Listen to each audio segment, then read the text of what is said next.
once again appeared with this episodes.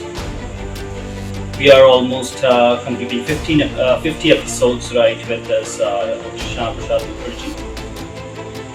So before I go any further, I would first of all like to thank on behalf of Shyama Enlightenment Federation to each and every one of us for these contributions and for these viewers and for the subscriber on the YouTube channels.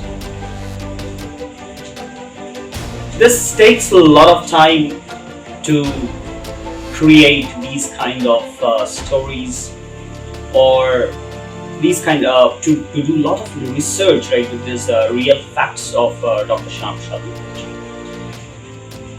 So today's episode, where we have already started with the partition of India, so what exactly happened at that point of time, I'm going to go ahead and discuss with all these things today. Prasad Mukherjee was a staunch nationalist and was strongly against the partition of our mother India. So much so that he desperately tried to convince Gandhiji many attempts not to accede to Jinnah's partition proposal or agree to Raja Gopalachari's partition formula. But when he realized that partition was imminent, he decided to go with the partition of Bengal, as that was the only option to save the Bengali Hindus from being persecuted and slaughtered from the Muslim majority that Bengal would have become if it were not partitioned. He also wrote a letter to Lord Mountbatten with a proposal of either to go with the recommendations of the cabinet mission or accept his proposal to divide Bengal, knowing fully well that since the former had become obsolete, the latter would be highlighted as his wish.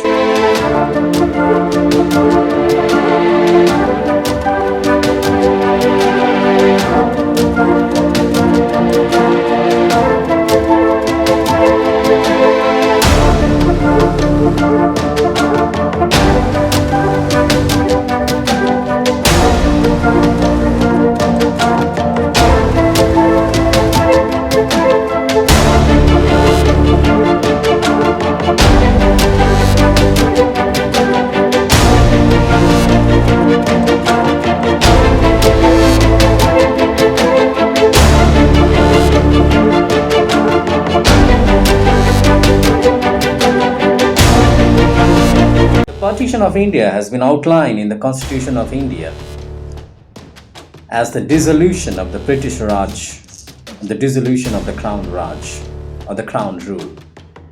And this partition was not only a division of the total land area, it also had a partition on the railways, it also had a partition on the central treasury, and it also had a partition on the civil service.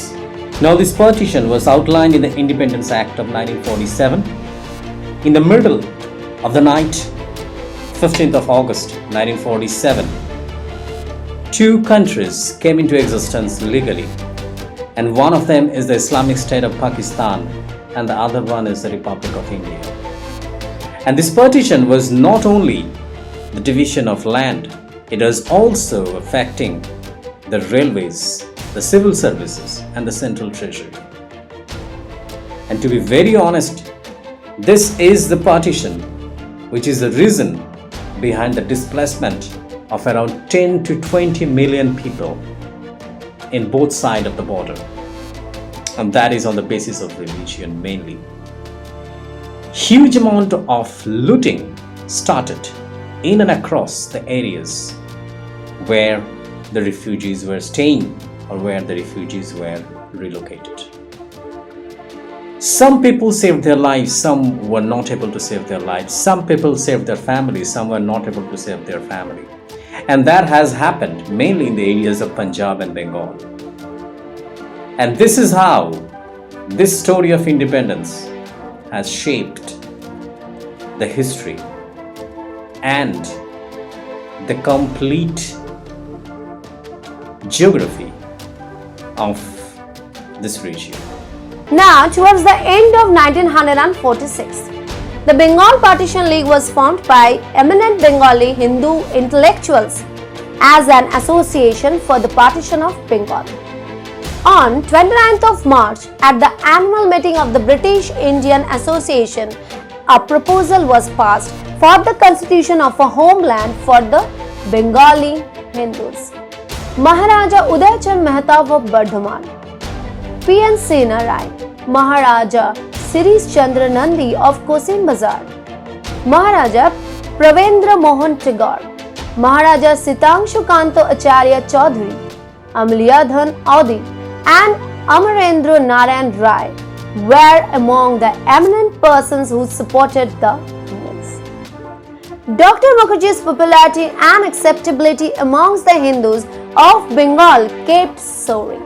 The Bengali daily Amrita Bazar Patrika conducted a survey wherein it was observed that more than 98% of the Hindus supported partition of Bengal.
During the partition of India, violence against the women was an extensive issue. It is estimated that during the partition between 1 lakh women was kidnapped and raped. India and Pakistan later worked to repair the abandoned women.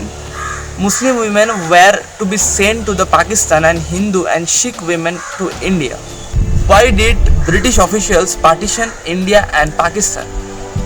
Why did British officials partition India into the India and Pakistan? British officials soon became convinced that the partition proposed by Indian Muslims would be the only way to ensure a safe and secure region. Partition was the term given to the division of India into separate Hindu and Muslim nations. How much money did India give to Pakistan during partition? The original unsettled claim from Pakistan was 449.8 crore, but it swelled to over 560 crore after adjusting for inflation and exchange rate revision. According to historical record, the Reserve Bank of India has served the central bank for Pakistan and its formative months until December 1947. The partition of India in 1947 gave birth to two separate dominions. One is the Dominion of India, that is now known as the Republic of India, and the other one is the Dominion of Pakistan, which is known as the Islamic State of Pakistan and the Islamic State of Bangladesh. So this partition or this division was not only according to the legal aspect, but also it divided the army. The Royal Indian Army, the Royal Indian Navy, these all were divided. And at the same time, two specific provinces were divided. One of them is Bengal and the other one is Punjab. And that is in relevance to the majority of Hindu or Muslim population in that area. So partition, that the division of British India into two separate states of India and Pakistan on August 14, that was 1947. So that was on 14th of 14 and 15, 1947. What exactly happened? So I'm going to talk about all these things in this episode. So on August 14, 15, 1947, that was a last minute mechanism by which the British were able to secure agreement over how independence would take place. At the time, few people understood what partition would entail or what its result would be. And the migration on the enormous scale that followed took the vast majority of contemporaries by surprise. This much for today's episode, and thanks to all of you for watching it, for supporting us immensely, for showering your love and support on us. And as we had already made an announcement of making a feature film on Dr. Shyama Prasad Mukherjee, so we need great help from you all in the form of love, blessings, and of costly donations. And as always, you all had shown so much love and support for us, so we will be hoping, and we are hoping in future also for your support, and we hope that you all will come forward to join us and to help us to make this feature film successful. Thank you once again. Namaskar. Jai Hind.